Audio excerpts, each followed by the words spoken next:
അനുഗ്രഹിക്കപ്പെട്ടവരെ, Malankara Catholic ടിവിയുടെ സുവിശേഷത്തിന്റെ സത്വാർത്ത എന്ന പ്രോഗ്രാമിന്റെ പുതിയ എപ്പിസോഡിലേക്ക് സ്നേഹസ്വാഗതം. നമ്മൾ വലിയ നോമ്പിന്റെ അവസാന ദിവസങ്ങളിലേക്ക് കടക്കുകയാണ്. ഈ ഓശാന ഞായറാഴ്ച വിശുദ്ധ യോഹന്നാൻ ശ്ലീഹായുടെ സുവിശേഷം 12-ാം അധ്യായം 12 മുതൽ 19 വരെയുള്ള സുവിശേഷ വചനഭാഗങ്ങളാണ് നമുക്ക് ധ്യാനിക്കാനുള്ളത്. യേശു തമ്പുരാൻ തന്റെ രാജകീയമായ പ്രവേശനം ജെറുസലേമിലേക്ക് നടത്തുന്നതാണ് സുവിശേഷത്തിന്റെ ഇതിവൃത്തം. ഓശാന ഞായറാഴ്ച കുരുത്തോലകളേന്തി കർത്താവിന്റെ നാമത്തിൽ വരുന്നവന് അനുഗ്രഹീതനെന്നും ഓശാന എന്ന ഗീതത്തിന്റെ ശകലവും ഉച്ചരിച്ച് നമ്മൾ രാജാതിരാജനായ യേശു ക്രിസ്തുവിനെ മഹത്വപ്പെടുത്തുകയും അവനെ പുകഴ്ത്തുകയുമാണ്. ഈ ഓശാന ഞായറാഴ്ച കുരുത്തോലകളേന്തി കർത്താവിനെ മഹത്വപ്പെടുത്തുമ്പോൾ നമുക്ക് നമ്മുടെ ആത്മീയ ജീവിതത്തെ കർത്താവിന്റെ സന്നിധിയിൽ വിലയിരുത്താം. വലിയ നോമ്പിന്റെ കഴിഞ്ഞ 6 ഞായറാഴ്ചകളിൽ പ്രത്യേകമായി നമ്മൾ മിശിഹ രഹസ്യങ്ങൾ ഓരോന്നും ധ്യാനിക്കുകയായി.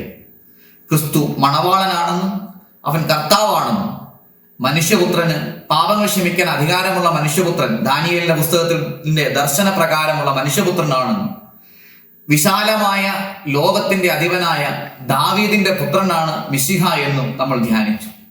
അവൻ ശാപത്തിന്റെയും കർത്താവാണ്.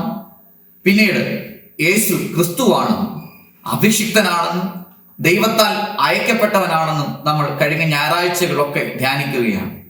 ഈ ഓശാന ഞായറാഴ്ച ഇപ്രകാരമുള്ള വലിയ നോമ്പിന്റെ 6 ഞായറാഴ്ചകളിലെ വചനധ്യാനത്തിന്റെ ഒരു പൂർത്തീകരണമാണ്. ക്രിസ്തു രാജാതിരാജനായി ജെറുസലേമിലേക്ക് എഴുന്നള്ളുന്നു. ഇതൊരു അടയാളമാണ്. ക്രിസ്തു രാജാതിരാജനായി ജെറുസലേമിലേക്ക് എഴുന്നള്ളുന്നു എന്നുള്ളതിന് ഉപരിയായി ക്രിസ്തു രാജാതിരാജനായി നമ്മുടെ ജീവിത സാഹചര്യങ്ങളിലേക്ക് കടന്നു വരികയാണ്. ക്രിസ്തുവിനെ വരവേൽക്കാൻ, ക്രിസ്തു മണവാളനായ ക്രിസ്തുവിനെ വരവേൽക്കാൻ നമ്മൾ നോമ്പ് നോറ്റ് ഒരുങ്ങുകയായി. ഭക്ഷണപദാർത്ഥങ്ങളിൽ വേണ്ടതായ പരിത്യാഗങ്ങൾ എടുത്ത് പ്രാർത്ഥനയിൽ കൂടുതലായ ഉത്കർഷയും കൂടുതലായ തീഷ്ണതയും ഒക്കെ നമ്മൾ വരുത്തുകയുണ്ടായി. അങ്ങനെ നോമ്പിന്റെ അവസാന ദിവസങ്ങളിലേക്ക് ഇനി ക്രിസ്തുവിന്റെ പീഡാസഹനങ്ങളെ ധ്യാനിക്കുന്ന വലിയ ആഴ്ചയും ക്രിസ്തുവിന്റെ ഉത്ഥാനത്തെ മഹത്വപ്പെടുത്തുന്ന ഉയർപ്പ് തിരുനാളുമാണ് നമുക്കുള്ളത്. ഇന്നത്തെ ഈ ദിവസം വിശുദ്ധ യോഹന്നാൻ ശ്ലീഹായുടെ സുവിശേഷം 12-ാം അധ്യായം 12 മുതലുള്ള വാക്യങ്ങൾ നമ്മൾ വായിക്കുമ്പോൾ അതിന്റെ ഒരു പശ്ചാത്തലം നമ്മൾ തിരിച്ചറിയണം. യോഹന്നാൻ ശ്ലീഹായുടെ സുവിശേഷത്തിന്റെ 1-ാം അധ്യായം 1 മുതൽ 11 വരെയുള്ള ഭാഗങ്ങൾ മുഴുവൻ അടയാളങ്ങളുടെ സുവിശേഷമാണ്. ഈ അടയാളങ്ങളുടെ സുവിശേഷത്തിന് ശേഷമുള്ള 12-ാം അധ്യായം അതിന്റെ അടയാളങ്ങളുടെ സുവിശേഷത്തിന്റെ അവസാന അധ്യായമാണ്.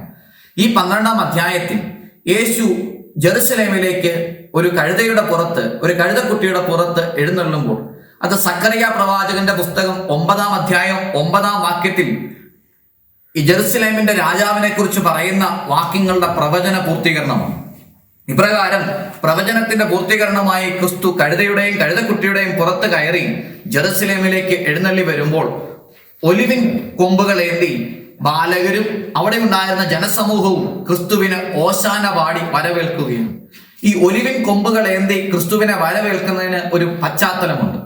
അതായത് മക്കബായരുടെ പുസ്തകം 10-ാം അധ്യായം 1 മക്കബായർ 10-ാം അധ്യായം 51-ാം വാക്യത്തിൽ യൂദയായി യുദ്ധം ജയിച്ച് കടന്നു വരുന്ന മക്കേബോസിനെയും സഹോദരന്മാരെയും എതിരേൽക്കുന്നത് ഒലിവിൻ കൊമ്പുകളേന്തിയാണ്.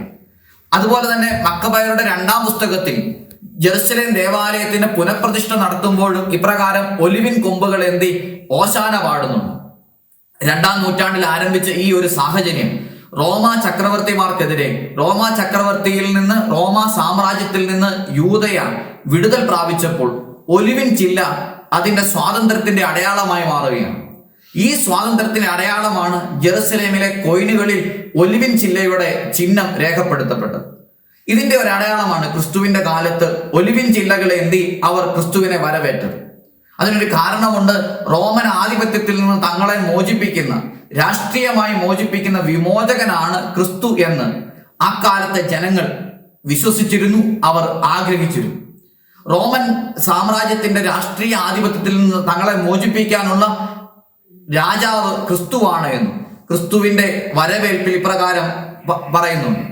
ഇത് സങ്കീർത്തനം, അവർ ഉച്ചരിക്കുന്ന വാക്യങ്ങൾ സങ്കീർത്തനം 118, 25, 26 വാക്യങ്ങളാണ്. അത് രാജകീയ സങ്കീർത്തനത്തിന്റെ 113 മുതൽ 118 വരെയുള്ള സങ്കീർത്തനങ്ങളുടെ പൂർത്തീകരണമാണ്. 118 സങ്കീർത്തനത്തിന്റെ 25 അധ്യായം 26 വാക്യങ്ങൾ ഇപ്രകാരം പറയുന്നുണ്ട്: ഹോശാന, കർത്താവിന്റെ നാമത്തിൽ വരുന്നവൻ അനുഗ്രഹീതനാണ്.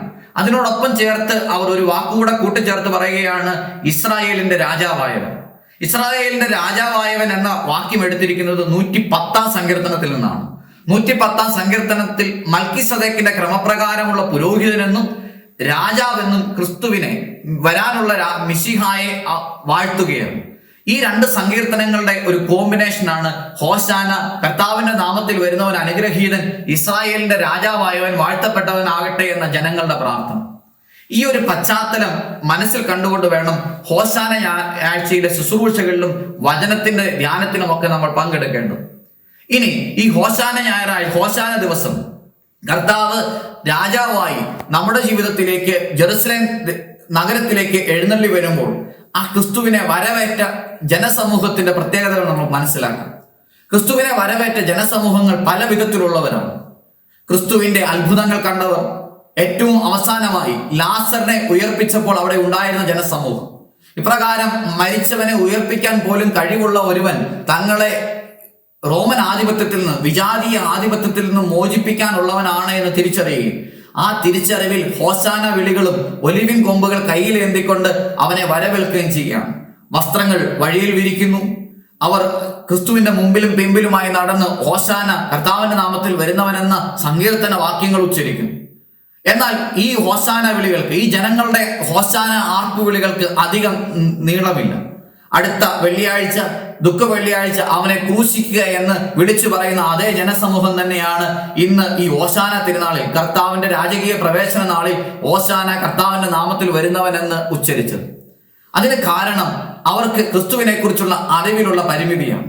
വെറും താൽക്കാലികമായ ലാഭത്തിന് വേണ്ടി, ഏതെങ്കിലും ചെറിയൊരു രോഗസൗഖ്യത്തിന് വേണ്ടിയോ, ഭൗതികമായ ഏതെങ്കിലും ഒരു നന്മയ്ക്ക് വേണ്ടിയോ, സാമ്പത്തികമായ എന്തെങ്കിലും ഉന്നമനത്തിന് വേണ്ടിയോ മാത്രം കർത്താവിനെ എതിരേൽക്കുന്നവരുടെ പ്രതിനിധികളാണ് ഈ ജനസമൂഹം. രണ്ടാമതായി ക്രിസ്തുവിനെ എതിരേറ്റവരുടെ, ക്രിസ്തുവിനെ വരവേൽക്കുന്നവരുടെ കൂട്ടത്തിൽ നിന്നവർ ഫരിസേയർ എന്നൊരു സമൂഹമാണ്.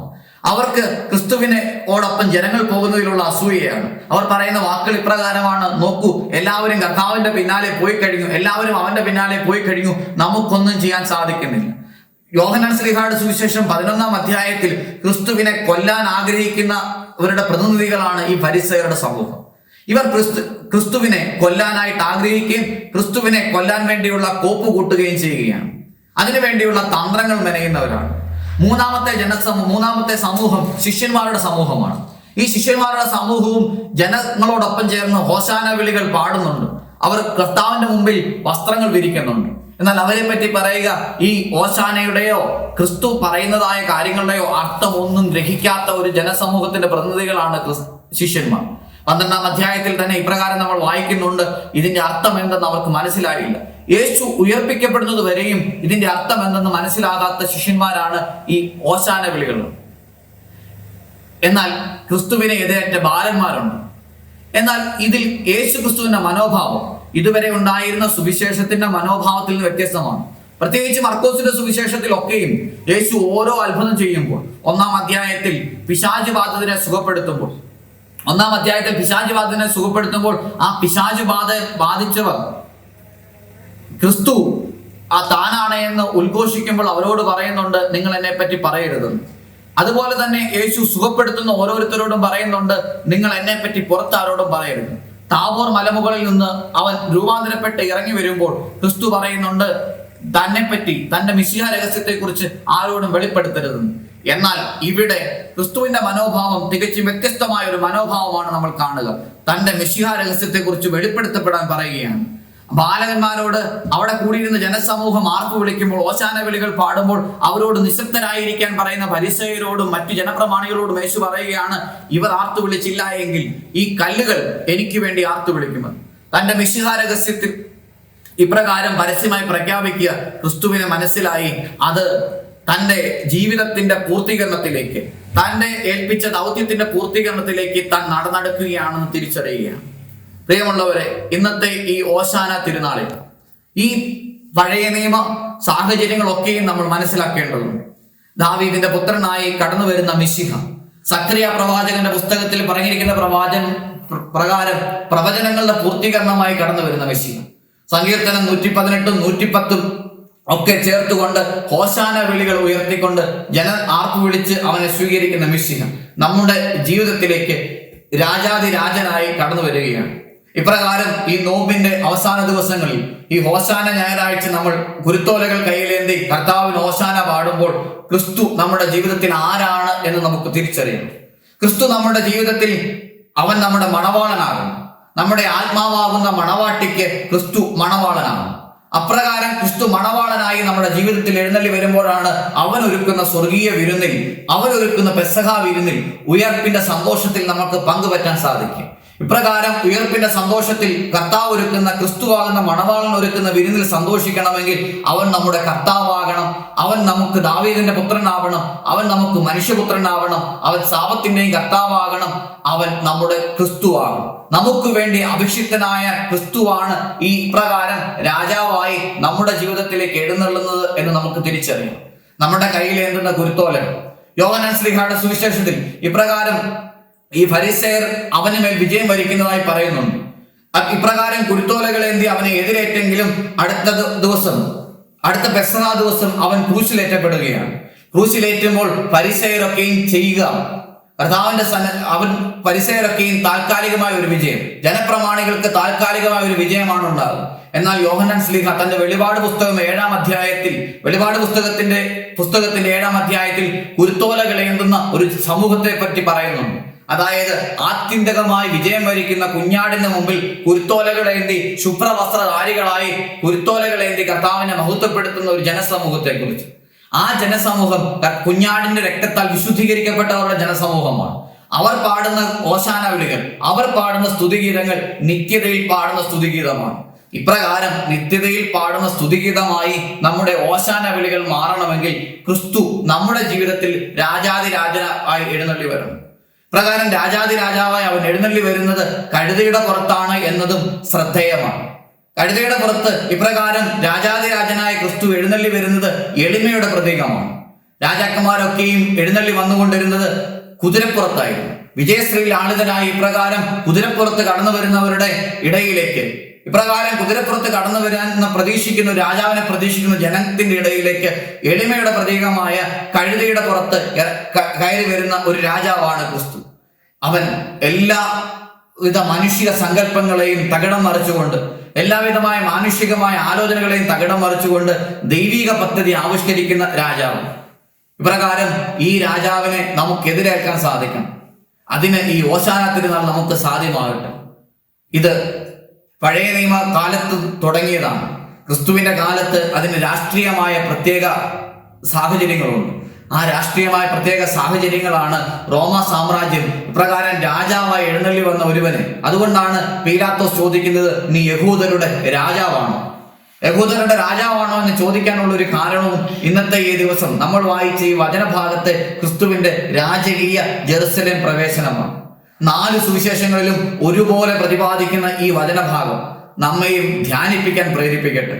ക്രിസ്തു രാജാവായി നമ്മുടെ ജീവിതത്തിലേക്ക് എഴുന്നള്ളി വരുവാൻ ഈ വചനഭാഗം നമ്മെ പ്രേരിപ്പിക്കട്ടെ. ഇന്നത്തെ ശുശ്രൂഷകളൊക്കെയും, പ്രത്യേകിച്ച് കുരുത്തോല വാഴ്വിന്റെ ശുശ്രൂഷ, തുടർന്നുള്ള വിശുദ്ധ കുർബാന സ്വീകരണം, കുരുത്തോലകൾ കയ്യിലേന്തിയുള്ള പ്രദക്ഷിണം, ഇതൊക്കെയും കുഞ്ഞാടിന്റെ മുമ്പിൽ എപ്പോഴും നിത്യതയിൽ ദൈവത്തെ മഹത്വപ്പെടുത്തുന്ന ശുഭ്രവസ്ത്രധാരികളായ കുഞ്ഞാടിന്റെ രക്തത്താൽ വിശുദ്ധീകരിക്കപ്പെട്ട ജനസമൂഹത്തിന്റെ നിത്യതയിലുള്ള ഓശാന വിളികളായി, സ്തുതിവചനങ്ങളായി നമ്മുടെ ഓശാന ആർത്തുവിളികളാവട്ടെ. നമ്മൾ ഉയർത്തിയെറിയുന്ന പൂക്കളും പുഷ്പങ്ങളും ഒക്കെ ക്രിസ്തുവിന്റെ മുമ്പിലുള്ള നമ്മുടെ ജീവിത അർച്ചനകളും അർപ്പണങ്ങളുമായി രൂപപ്പെടട്ടെ. അതിനുള്ള കൃപ ദൈവം നമുക്ക് തരട്ടെ. പിതാവിന്റെയും പുത്രന്റെയും പരിശുദ്ധ റൂഹായുടെയും തിരുനാമത്തിൽ ആമേൻ. ദൈവം നമ്മെ എല്ലാവരെയും സമൃദ്ധമായി അനുഗ്രഹിക്കട്ടെ.